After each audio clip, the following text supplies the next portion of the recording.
Bonjour à tous, Bruno Accès Solutions.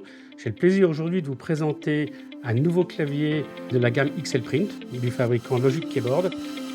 Accès Solutions, la technologie au service de l'accessibilité. Sur ce clavier, aujourd'hui, c'est le modèle Titan.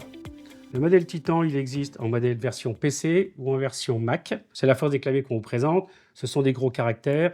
Et pour Mac, on est en gros caractères. On ne va pas être sur des claviers qui vont être capables d'avoir du fond noir et lettres blanches ou de l'inversion avec du fond blanc, lettres noires. On est sur des claviers qui sont rétroéclairés.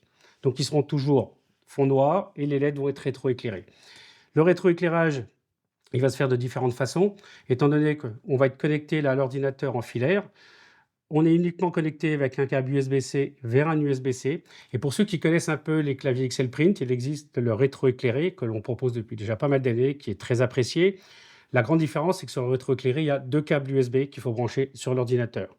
Et bien là, comme on dit en USB-C, il y a déjà un seul câble, ce qui est quelque part assez confortable. Bien sûr, il faut avoir un USB-C sur son ordinateur, c'est comme la toute petite contrainte, mais on n'a qu'un seul câble. Le clavier, il a quelque chose de super intéressant, c'est qu'il a du Bluetooth. Donc le Bluetooth, ça va permettre qu'on puisse utiliser sans le câble. Je vous ai parlé du rétroéclairage. Le rétroéclairage, on va principalement avoir les 4 boutons qui sont en haut à droite qui vont être importants pour tout ça.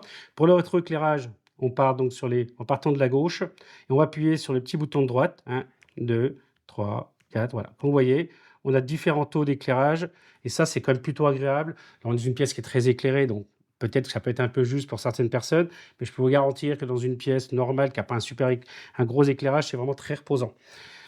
Je suis malvoyant et personnellement, c'est quelque chose que je trouve quand même de très confortable. Alors j'aime aussi beaucoup personnellement l'ergonomie. Alors ça, on aime ou on déteste, hein, je vais être très clair. On est sur un système de clavier qui est tout plat, avec des touches un peu comme sur un PC portable, mais avec quand même des plus grosses touches. On a bien le point sur le F et sur le J, comme on a l'habitude d'avoir quand on est déficient visuel, hein, ou même quand on est voyant et secrétaire. Les touches sont plutôt bien séparées, les flèches de direction sont bien séparées. Donc pour baisser, comme j'ai dit, hein, la luminosité, le petit bouton là est là. Ensuite, je vous ai expliqué que c'est un clavier qui est donc filaire. Donc là, j'ai lancé par exemple un traitement de texte. Hein. Je démarre document 1 ou 1. Sio.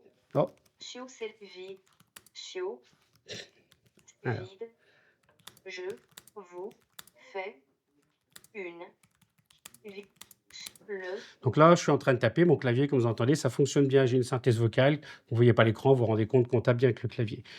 Ce qui va se passer, c'est que quand on va être en version USB, on appuie sur le petit bouton qui est complètement à droite. Donc, je suis en version filaire.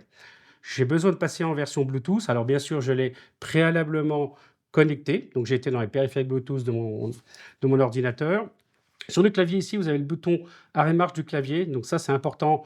On le met en route, donc en le poussant dans un sens et dans l'autre, on l'arrête. Il y a des petits voyants qui sont en bas quand il est allumé. Quand je suis en mode USB, donc c'est ce bouton-là, ça vous avez un petit voyant pour l'USB. Si j'ai envie de passer maintenant en mode Bluetooth, j'ai bien sûr déjà appairé mon clavier en Bluetooth comme je l'aurais fait avec une enceinte, avec n'importe quel appareil. Alors pour l'appairer, hein, ce que je n'ai pas dit, c'est que bien sûr, quand on fait une pression maintenue sur le bouton Bluetooth, il va clignoter et à ce moment-là, on va le voir apparaître dans les périphériques Bluetooth, on le valide et il est appairé. Moi, là, je suis en câble. Maintenant, donc, pour passer comme j'ai dit, câble, je valide, j'ai un bouton, j'ai un voyant.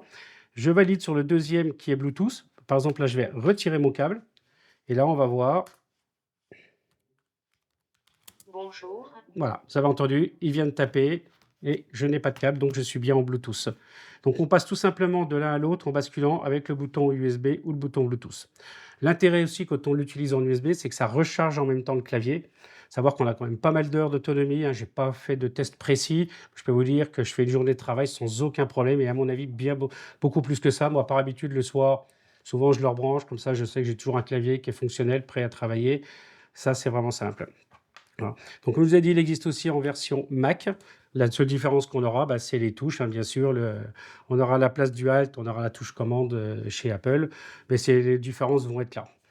Sinon, même for factor. Et pour repérer, quand on reçoit une boîte de Titan, si on a une boîte noire, c'est qu'on a bien un PC. Si on reçoit le belle blanche, c'est que c'est bien la version Mac. J'espère que cette vidéo vous a plu. Vous pouvez retrouver ce produit sur notre site internet. Il y a la fiche. Vous avez le tarif en même temps, bien sûr, comme d'habitude sur le site internet. Surtout, pensez bien à vous abonner à notre chaîne. Ça vous permet de suivre toutes les nouveautés qu'on peut vous présenter. Je vous dis à bientôt.